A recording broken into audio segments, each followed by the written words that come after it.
মারা গেছে।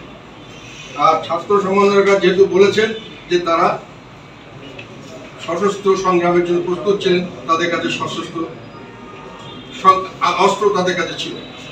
এবং এটার বিষয়ে আমি একটা কথা বলতে চাই, একজন উপদেষ্টা মাহমুদ সজুগ ভূঁইয়া তার ব্যাগ থেকে একটি গুলি ভর্তি ম্যাগাজিন পাওয়া গেছিল এয়ারপোর্টে, ঢাকা এয়ারপোর্টে।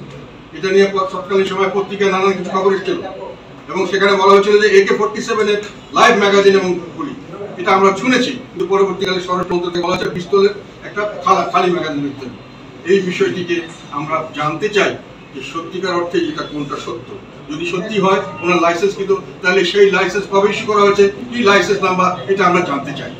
এবং যদি না হয় তাহলে ওনার কাছে AK-47 যদি থাকে বা তার যদি থাকে, তাহলে উনি কোথায় পেলেন, কিভাবে, উনি কোথায় আছেন এবং সেটা উনি কিভাবে ব্যবহার করছেন, এটাও আমার মনে হয় দেশবাসীর জানার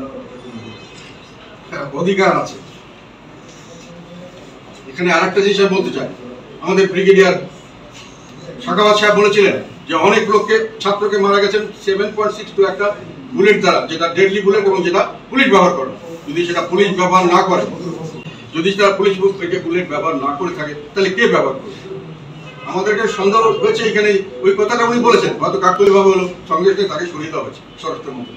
তাহলে এই যে বুলেটটা ইউজ করা হয়েছে 7.62 কে করেছে? এটা কোন বাহিনী থেকে করা হয়েছে? এটা কি সত্যিকার অর্থে সরকারি কোনো বাহিনী ছিল, নাকি সেই ছাত্রদের থেকে যেখান থেকে গোলাগুলি হয়েছে বলে তারা বলছেন, তারা করেছেন সেখান থেকে? সেই বিষয়টি আমি মনে করি পরিষ্কার করা দরকার, বিচারের সময় এগুলি আসা দরকার।